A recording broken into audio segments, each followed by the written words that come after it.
Herkese salam, hər vaxtınız xeyir olsun. Bu mənim kanalımdakı ilk təmizlik vloqumdur. Bu videoda gündəlik gördüyüm işlərin sadəcə bir qismini sizinlə bölüşürəm. Əgər videolarım sizlər tərəfindən bəyənilirsə, yenə də video çəkməyə davam edərəm.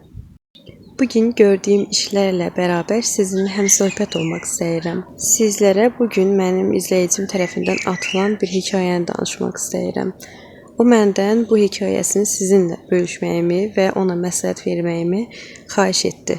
Düzü bu hekayəni oxuyanda tüklərim biz-biz oldu. Bugünə qədər çox şey eşitdim, amma bu qədərini yox. Hekayəni yazan xanım anonim qalmağını istədi. Mən isə onun dilindən sizlərə səsləndirirəm. Axıra qədər dinləyin, çünki sonluq heç birimizin ağlına gələ bilməyəcək bir yerə gəlib çıxır. Mən yoldaşımla 3 ildir ki evliyəm. Çox sevərək evlənmişik. Ailəmizdə də heç bir problem yox idi. Qaynanamla da münasibətim elə də pis deyildi. Sadəcə biraz məsafəli, soyuq qadın idi. Yoldaşımın isə məndən əvvəl bir dəfə ciddi münasibəti olub. Amma dediyinə görə qız bunu tərk edib xaricə getmişdi və bunların sevgisi burada bitir. Mən də keçmişi artıq heç vaxt açmadım. Hər şey keçən ay qaynanamın evində təmizlik edərkən başladı. Qaynanamın köhnə kilitli bir sandığı var idi. Açar üstündə unudulmuşdu. Dedim bəlkə içini silim, tozunu götürüm. Sandığı açanda köhnə albomlar gördüm. Maraq məni bürüdü. Başladım vərəqləməyə. Orada yoldaşımın gənclik şəkilləri var idi. Birdən albomun arasında qatlanmış bir kağız və qəribə toy şəkli düşdü. Kağız rəsmi bir sənət idi. Bir uşağın doğumu haqqında şəhadətnaməsi. Atasının adı hissəsində mənim yoldaşımın adı yazılmışdı. Uşağın təvəllüdü isə düz 4 il əvvəl idi. Yəni mən yoldaşımla tanış olmazdan biraz əvvəl. Başım fırlandı. Sanki dünyam yerindən oynadı. Deməli yoldaşımın gizli bir ailəsi və uşaq var idi.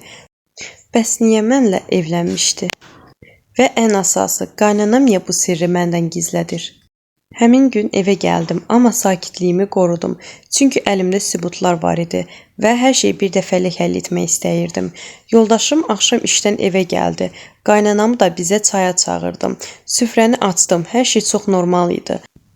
Çayları süzəndən sonra o şəkli və sənədi çıxarıb düz masanın üstünə qoydum. Yoldaşımın rəngi ağappaq ağardı.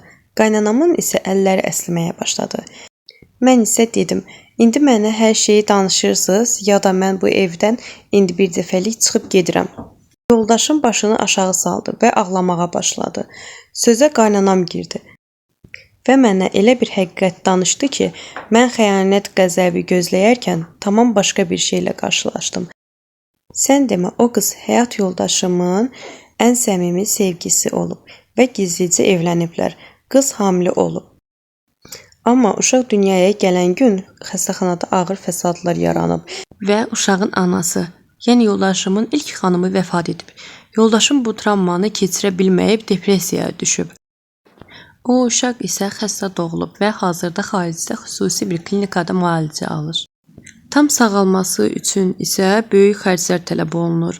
Yoldaşımın mənimlə tanış olanda bu ağrını mənə yükləmək istəməyib. Qaynanam isə qorxub ki, mən uşaqlı və dul bir kişi ilə evlənmək istəmərəm. Ona görə də oğlunu məcbur eləyib ki, bu barədə mənə heç nə deməsin.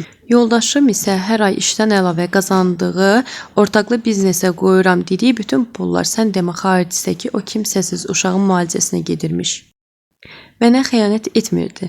Sadəcə qorxudan və utancdan bu böyük dərdi tək çiyinlərində daşıyırdı. Bunu eşidəndə həm ürəyim parça-parça oldu, həm də mənə yalan danışdıqları üçün içimdə böyük bir qırıqlıq yarandı. İndi mənə bu hekayəni yazan xanım deyir ki, mən yoldaşımı çox sevirəm. Onun mənə xəyanət etmədiyini bilmək mənə təsəlli oldu. Amma bu qədər böyük bir sirri məndən gizlədilməsini həzm edə bilmirəm. İndi bilmirəm, onun yanında qalıb o uşağına analıq mı edim, yoxsa bu yalanı bağışlamayıb ayrılım mı? Bəli, əziz izləyicilər, hekayə belədir. Siz olsaydınız bu vəziyyətdə nə edərdiniz? Xanımın yerinə olsaydınız, bağışlayıb o uşağı qəbul edərdiniz ya yalanı qəbul etməyib gedərdiniz? Xanım sizlərdən fikrinizi öyrənmək və məsləhət almaq istəyir. Zəhmət olmasa ləylərdə fikirlərinizi bölüşərdiniz və kanalımıza abunə olaraq səhifəmizin böyüməyinə kömək olardınız.